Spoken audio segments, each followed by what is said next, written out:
everyone, and welcome to our first book club book. We are going to be talking today with Jane McGonigal, who is a world-renowned video game designer, and I'm so excited to talk to her. She has 2 New York Times best-selling books, one of which is SuperBetter, which is the one that we're going to be talking about, and she has 2 awesome TED Talks with over 15 million views, and I highly recommend those as well. And I'm so excited to talk to you because this book was in so many ways really life-changing for me. And I read it, I knew about it, and I kept putting it off because I had so many things to do. And then I read it and I was like, this is amazing. And so that's why we knew that this was the book that we needed to have for our first book club. So welcome. Thank you so much for joining us. Yay. Thank you, Donna. I'm so excited to be here and talk to fellow parents like me who have lived through these extraordinary times and are heading into a new year looking for, more hope and more sources of encouragement, inspiration to make 2021 a better time for our families. So thanks for having me. Hopefully, we're all looking forward to 2021 as being better. And one of the things I find so refreshing about the work that you're doing is that, and I teach brain science. I go and I talk to people about how the brain works and what's happening in the brain. And the challenge that I think most parents are facing is often screen time, is often gaming, because our generation's parents often don't understand how to deal with it. And people think, oh, okay, you must be anti-video games. They always assume that I'm anti-video games. And I always say, no, I'm not. It's understanding how they work. And there's a quote from your book that I love. Games are not just a source of entertainment. They're a model of how to become the best versions of ourselves. Can you tell me, how did you come to this and give some inspiration for the parents, because this is such a source of tension? Sure. Yeah. And let me just give a little context. So I'm a game designer, but first and foremost, I'm a game scientist, a researcher.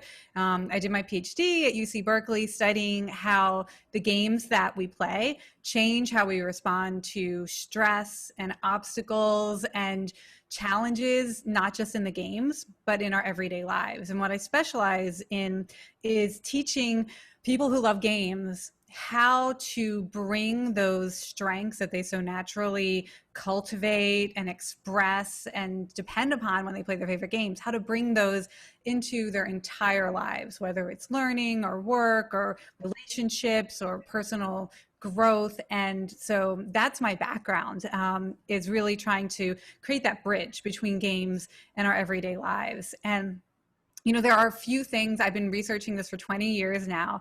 And halfway through, I had a brain injury myself, which is when I kind of switched from just thinking about the psychological and social aspects of gaming to the neurological aspects, because I had to really learn a lot more about how our brains work as I tried to kind of rebuild my own.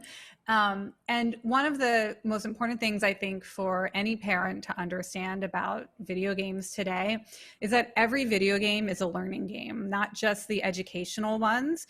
And that's because every game is designed to be challenging. You are meant to feel frustrated the first time you try to play it. There are skills you have to acquire and develop. There are strategies you have to figure out for yourself. There are resources you have to collect. The whole thing is a system that is intentionally designed not to make sense the first time you encounter it. And so for kids or young adults, when they are picking up new games, what they're really doing is they're teaching themselves how to learn and how to acquire new skills and develop new strengths through their own effort and attention, or by reaching out to other people to ask for tips or advice, to build a learning community with other players to get better at their favorite game. And so that's the first thing I always want to communicate to parents is, if you can just see that process of any young person picking up a new game, or they've been playing the same game that they love for years, but they're still finding new challenges and new ways to improve and create bigger and better achievements. That's learning that's going on, and they're building confidence in themselves. It's growth mindset, it's challenge mindset. And as a parent, if you can reflect back to them that you see all of that learning that's going on, that skill acquisition, that's really the connection point for parents and kids around games. Is, wow, I see you don't give up when things are hard. I see that you can pick up new skills so fast and find creative ways to use them. I see you're a part of a community that's all about getting better. So all of that is like the context for parents to be able to relax, I think, a little bit, and kind of brush off that shame that we feel when we let our kids spend a few hours a day playing games. Is just to realize that what's happening is building confidence in learning ability and the ability to gain new skills and become better at something that was designed to be hard. And I think that also one of the things when we look at the brain science, brain development is all about, one, creating new neural pathways, which you're certainly doing as you're doing video games. And the second is getting those healthy neurochemicals that, oxytocin, dopamine, all of that stuff. And anybody who watches their kids playing video games can see that they're developing those, that they're forming those relationships with other players. They're talking about it with their friends. They're really finding ways to connect and develop their brains just in a different way than other generations might have. But it doesn't mean it's not just as valid. Right. And one of the interesting neurological findings coming out of game science is that one of the types of pathways that really seems to be strengthened in people who play a lot of video games is basically the ability of the brain to continue giving you those dopamine hits even when you're failing or being frustrated. So basically saying, don't give up. The dopamine is the brain's way of saying something good might happen. So pay attention, stay engaged, stay focused, give it that extra energy, give it that extra effort.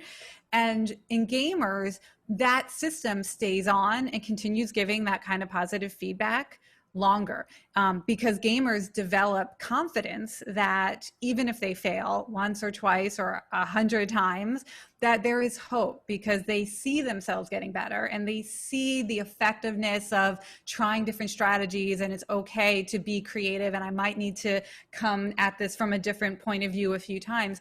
When they have that confidence, their brain, it just gives them that extra motivation to stay engaged with things that are difficult. And one of the things that we do with the SuperBetter book and the SuperBetter Method, there's an app that you can use to try to bring these game strengths to real life, is we teach gamers how to have that same response to everyday challenges. So when you're learning something new and you're not picking it up, it's a math problem, it's foreign languages, how do you stay engaged? If you're trying to become more physically active and the habit is hard to form, you don't feel athletic, you're not enjoying it, how do you not give up, even if it doesn't feel good the first few days or a few workouts?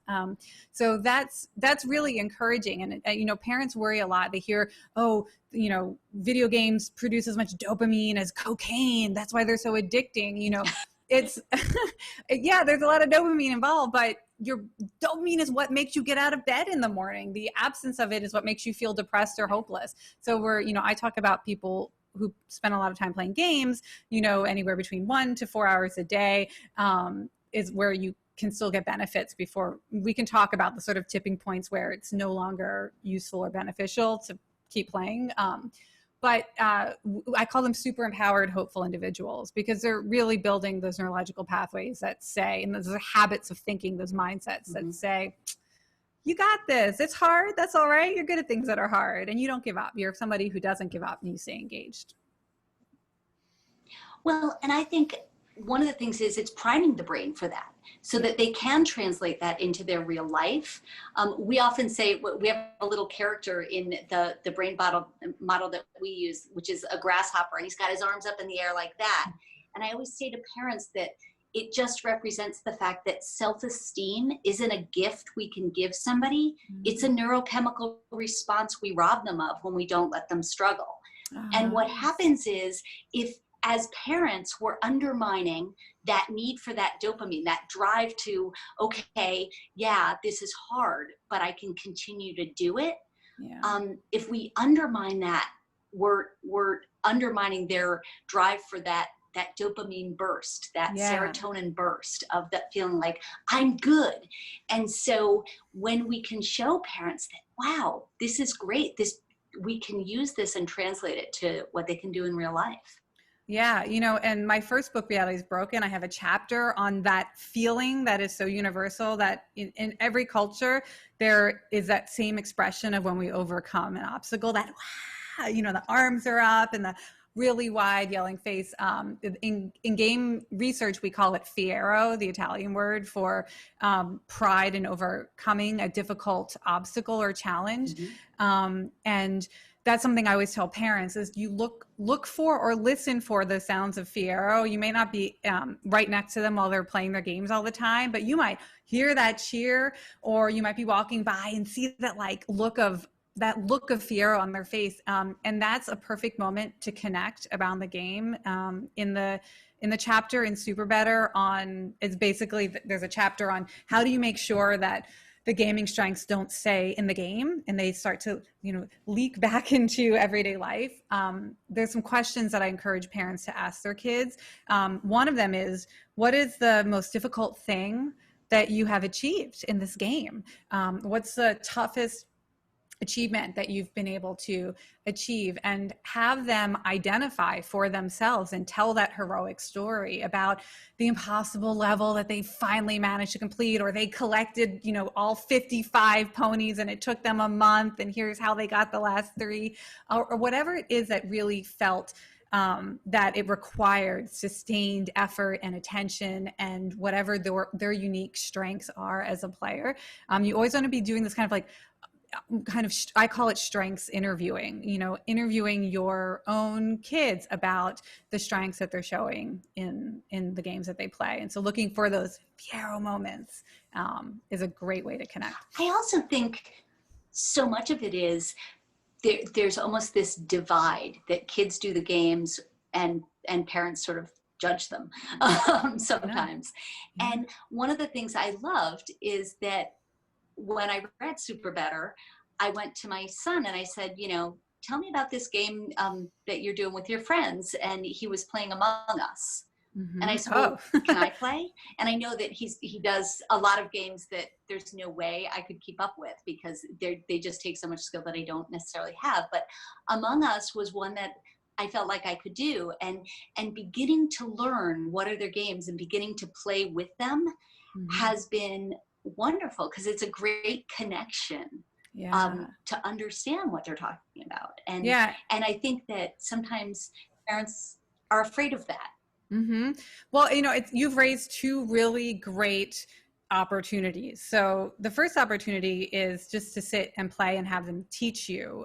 It's a great kind of role reversal where the child gets to teach the parent and be better at something and be the know-it-all around something. And so that's very relationship building, bond building, because it shows that you trust yourself as a parent to be vulnerable, and to allow yourself to not know everything and allow your child to know more. And even with my 5-year-olds, there are games that they play that they are better at than me. And oh my gosh, they're like, here, mama, you try this level here, you have to use this power boost. Oh, let me show you. I just love my 5-year-olds being able to teach me something. And then of course, when you can actually play a game with your kids, I can't tell you how many parents have said, oh, I feel like I understand the role that games play, but I worry that they're antisocial, or they're making my kid antisocial.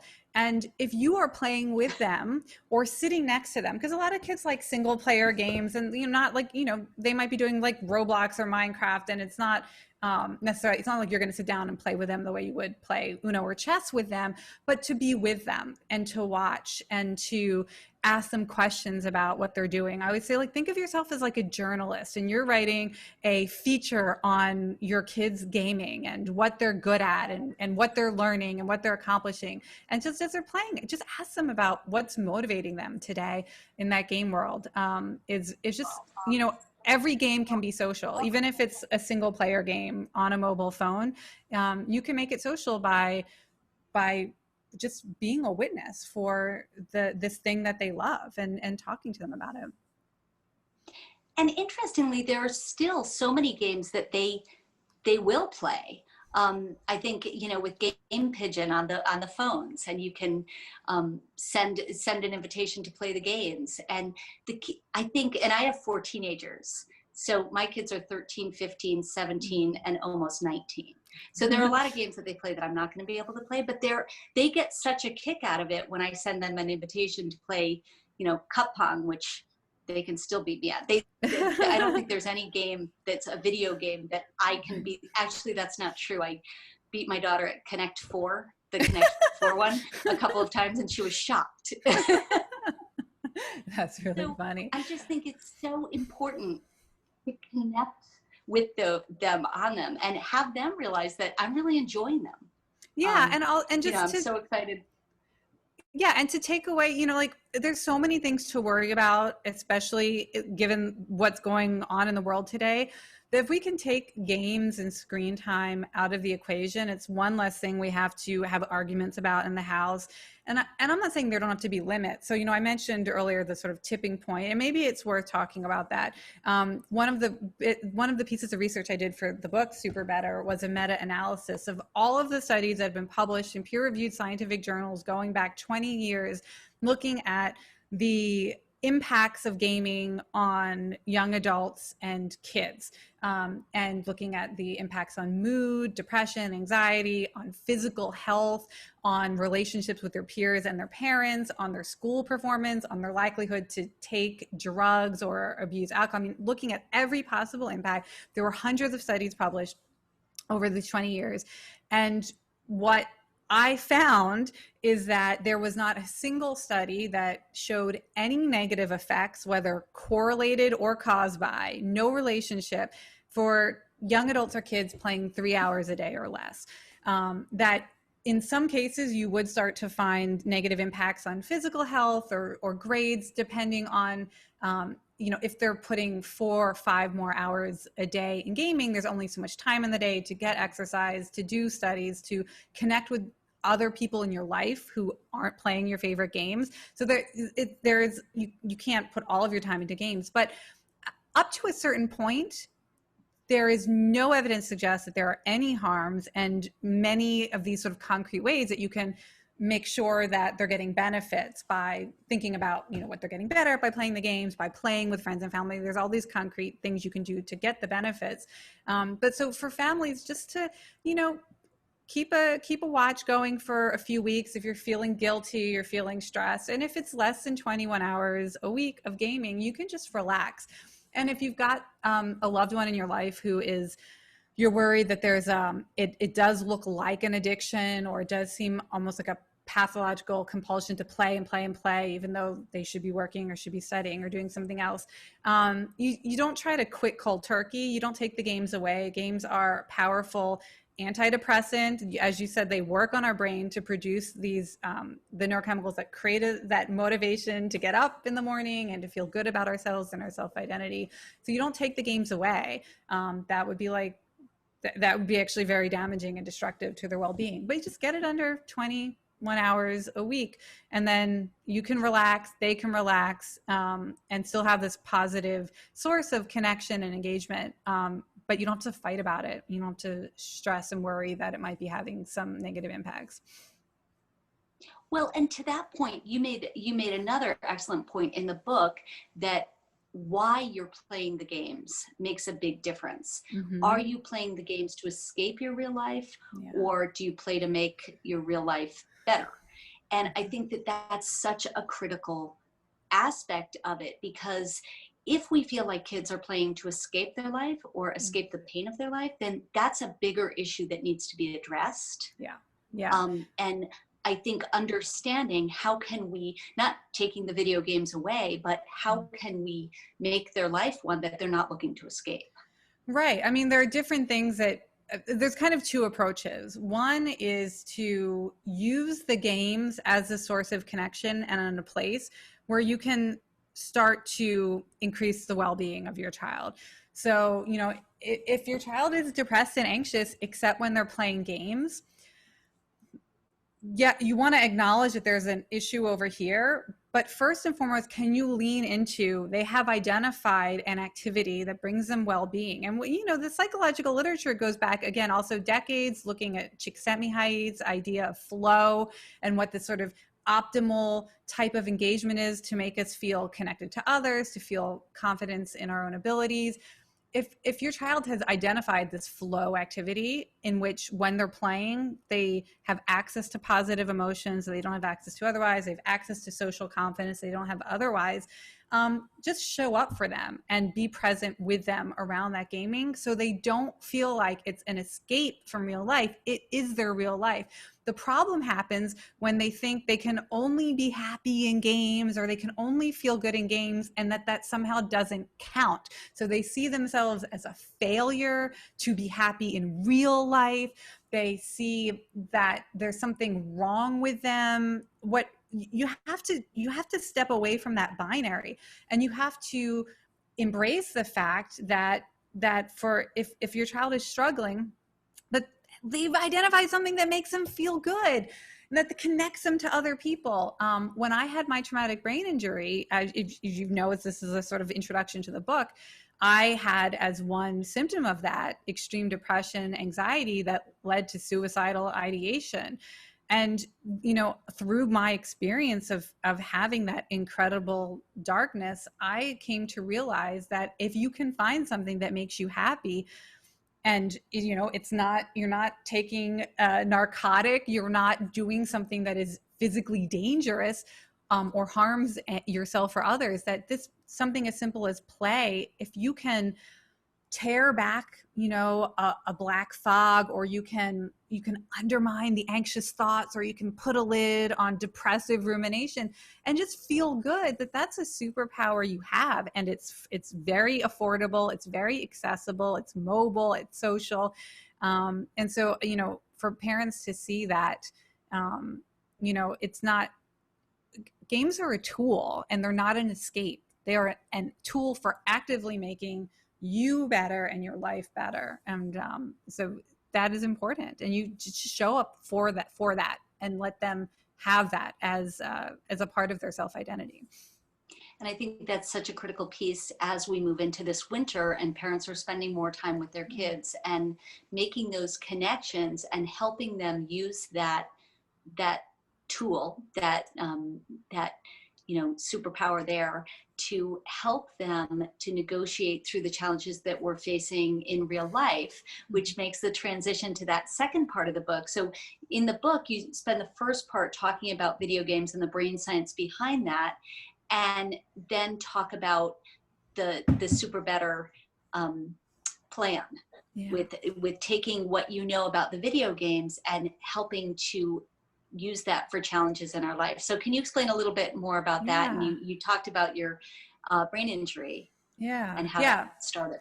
So, so the SuperBetter method is just using concepts and experiences that we're very familiar with when we play games and trying to bring them into our everyday lives. So power-ups is a really easy one to understand. So in a video game, a power-up is something you collect and then you use it when you need more power, whether it gives you extra energy or speed boost, or you know, you have perfect health for the next 2 minutes, whatever it is in the game that allows you to do more.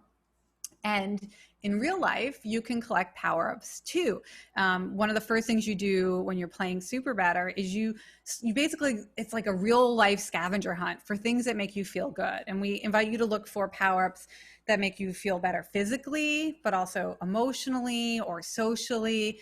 And I just have you make a list. And these are little things that you can do almost anytime, anywhere, that you know will make you feel better for at least a minute. And it can be as simple as get a drink of water or go outside and look up at the sky. One of my favorite power-ups is high five a tree. It just gets me outside, away from screens or people or things that are stressing me out. And I'm just like in nature, take a deep breath, and then I have like this, like, yeah, you could hug a tree, you could do whatever. I like to high five a tree. And it could be looking at certain I like looking at baby animal videos on YouTube. It could be sending a thank you message, to a text message, somebody a thank you, or just, I'm thinking about you today, you're awesome. Any little thing that you can do that takes a minute that makes you feel better.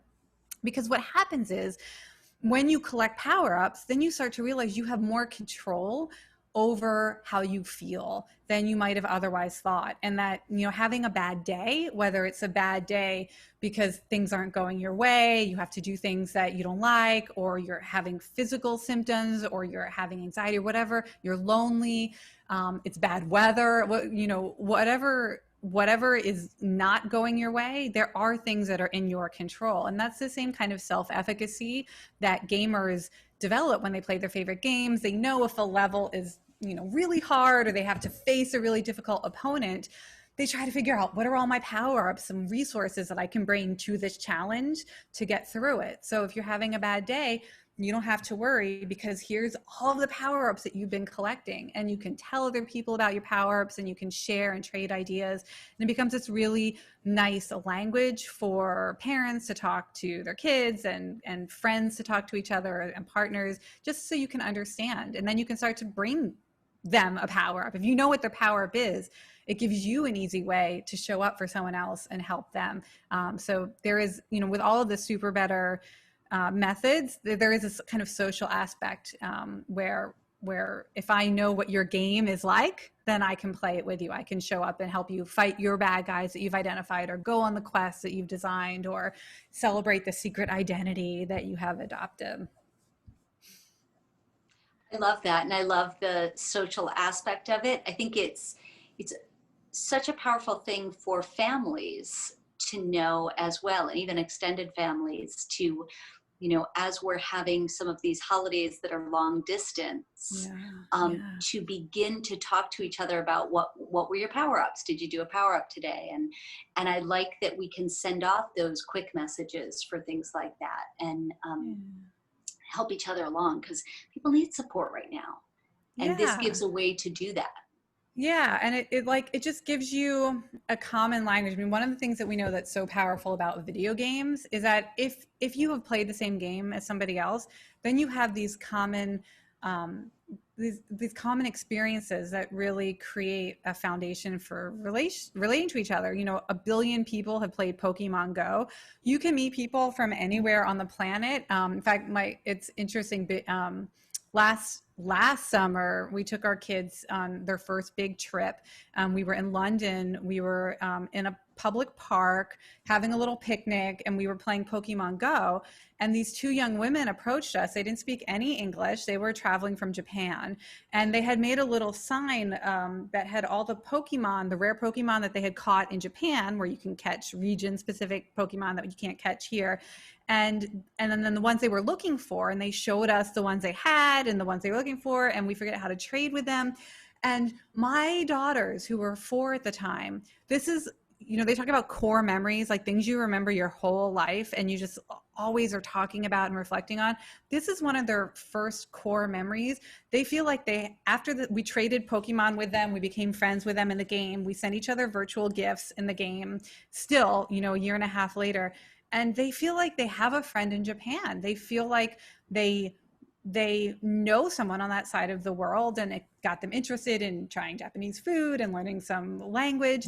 And so video games, we know, give you this commonality, and the SuperBetter method can do the same thing. Even if you feel like it's hard to talk about what you're going through, or you're sicko talking about, how difficult these times are, it gives you these fun words and these common, experiences that you can say, the quest that I'm going on, I came up with 12 12 ways to celebrate the holidays that I'm really excited about. I'm doing one each day. Here are the 12 quests. Do you want to go on some of these quests with me? Here's the list of 12. Like, just check off the ones you want to do, and we'll compare, how we do that. Just give each other that language so that it's easier to relate to people you might now be on the other side of the world, but you still want to have that sense of being together. And I think that also works really well when we're doing things like checking in with people on Zoom calls. It's a good way to, okay, let's check in about the quest. Let's check in about what you've done. And having that common language is critical for those moments. Yeah. And it gives, and sometimes even the family Zoom calls can be a little awkward without that common language. And okay, let's have this outline. Yeah. So one of the SuperBetter techniques is the +1, where if you're reconnecting with someone, you start by asking, how is your day going on a scale of 1 to 10, and have them kind of explain, oh, it's a 3 because, our toilet is overflowing, and or whatever is going on. And then whatever number they tell you, you've learned a little bit about their day. We tested this. People give more concrete information. They're not likely to say like, oh, I'm fine. If they give you a number, then they're more likely to share some really specific details that allow you to actually connect on a closer level. After they give you your number and their explanation, then you say, is there anything I can do to +1 that? So to take it from a 3 to a 4, or from a 9 to a 10.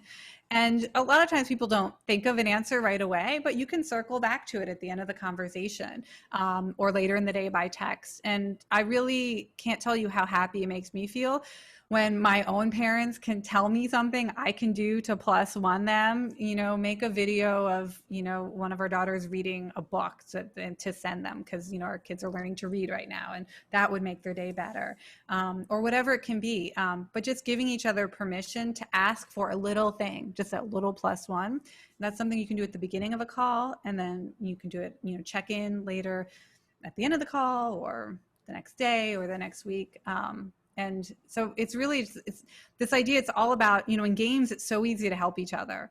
I send you the power-ups, or I show up for a raid. Today's Wednesday. Our family does raids with our friends who live in Portland on Wednesdays at 5:30 every week.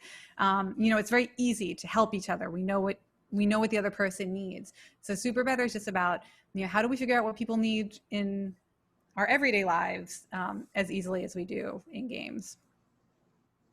I think that's true. And as kids head towards adolescence, sometimes it's harder to make those connections and know how to connect with adolescents. And one of the things, my daughter's favorite game is Heyday. And I've started, and you can do a lot with those games in terms of helping each other and saying, I need more pig food. Can you sell me some pig food? And here, do you need anything for your farm? And it is a very good way of connecting and being able to do things for each other when sometimes, especially as kids hit teenage age, it's harder for them to ask for help. So if you can do it there, it bridges that gap. Yeah. And then, there's been research showing that people who regularly help each other in games are more likely to ask each other for help for something out of game help that they need. And especially players who have a commitment to each other. They play the same game regularly. This transfer to real life social support is stronger. The community that's been studied with the most extended social support throughout their entire lives is League of Legends, which, is a game that people, they form teams, they form communities, and they train regularly the way you would with your soccer team, or, practice with band or choir. And they have a very easy kind of flow back and forth between asking for help in the game and asking for help in the rest of their lives. And so it's like, it just becomes like a habit. And there probably is a neurological foundation that's being laid where, you have to teach your brain to, I guess, have confidence that if you ask for help, that you will receive it, right? You have to build that confidence, and have an opportunity to ask for help and not be rejected, and get what you need and be supported by others, so that it becomes something, it's a pattern that you recognize and can rely upon in all of your life, not just in the game. Yeah, I really think about it as priming the brain, priming it Mm, for those neurochemicals that, yes, you're going to get that oxytocin. Yes, you're going to get that dopamine that you mm, need. And we all do need that. So if we feel confident that we'll receive it, yeah, we're more likely to ask for it in real life. And yeah, I do think it's so powerful. And you talked a little bit about the power-ups. You talked about the bad guys. And I love the way that, when we think about bad guys, we should look in our life. What are the things that sort of get in our way, and try and mhm. fight those bad guys every day? How do we, Yeah, because that gets us set to do it more. yeah. So much of this is priming the brain. Yeah, and also, the bad guys has been really interesting. The evolution of bad guys.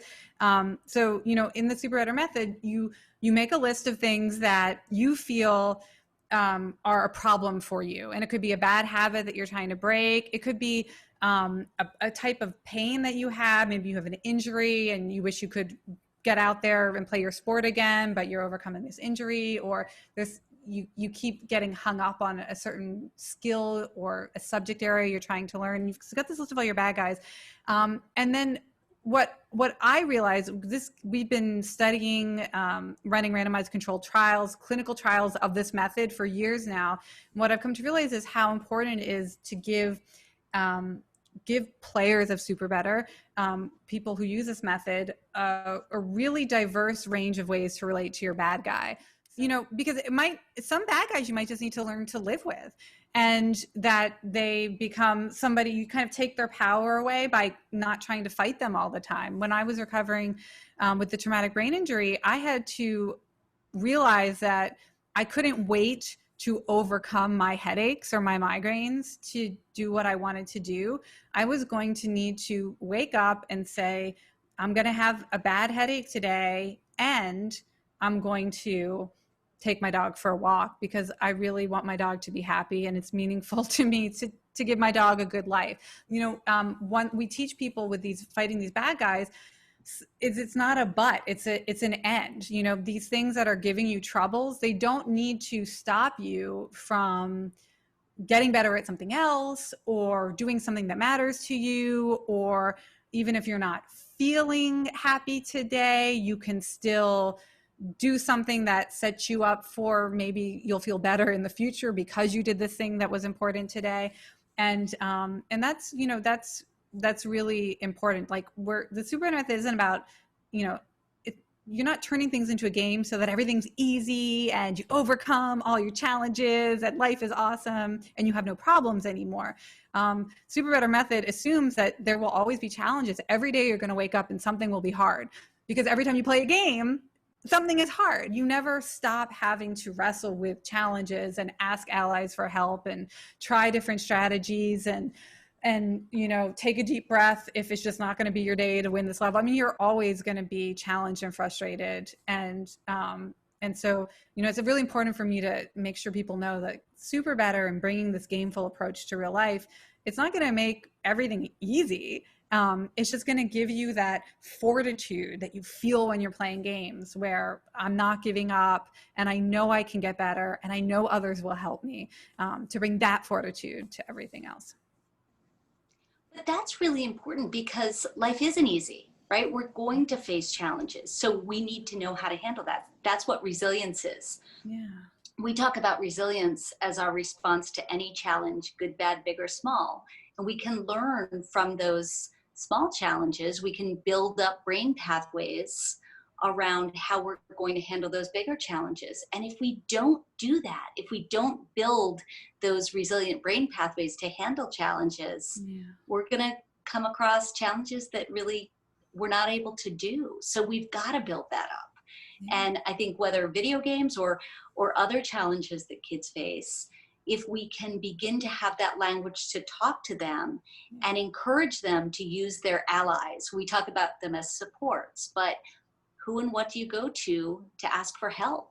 Yeah, and I really thank you for using your platform and engaging your community in this conversation, because for too many generations, we have we have used language that is damaging to talk to kids about this thing that they love. I mean, kids love games. There's a natural inclination for kids to want to be in an environment where they've chosen what to do. It's like they're in control. They pick the game, they pick the challenge. They have this sense of belonging, mastery. For too many years, we've used negative language, waste of time, brain damaging, violent games.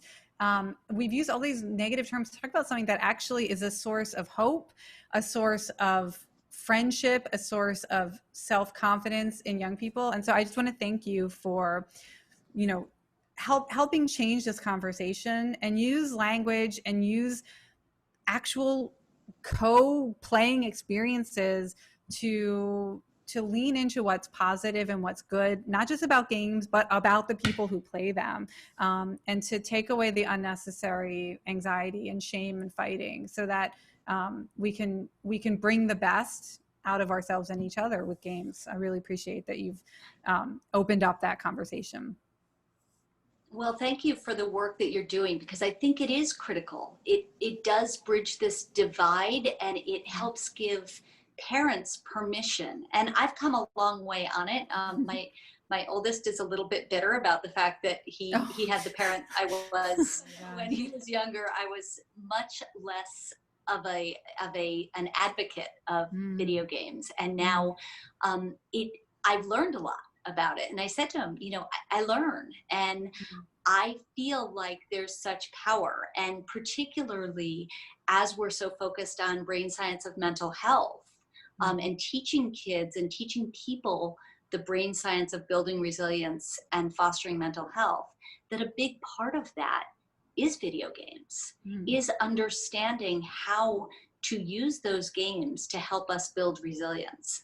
And I loved your TED Talk. I loved your book. I think it's a must read. And I hope that, we will continue to see people embrace the game. So thank you so much for joining us. Oh, thank you. And I just want to say, for anybody who picks up the book or watches the TED Talk with their kids, you can reach out to me. I'm on Twitter.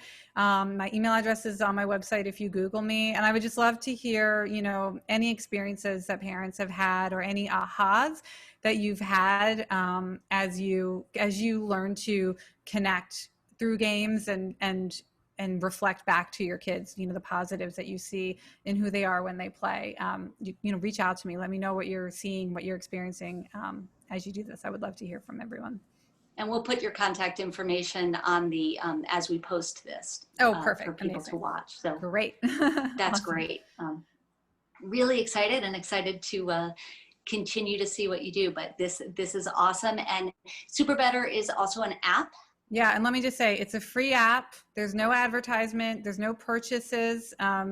There's no data collection, private data collection. It's a resource that we've created for folks who think they can benefit from it. So you can try it, and it's free. There's nothing to buy. It's just kind of been our gift to the world. Well, thank you so much. Good luck with this holiday season with your daughters, and thank you once again for joining us. Thanks.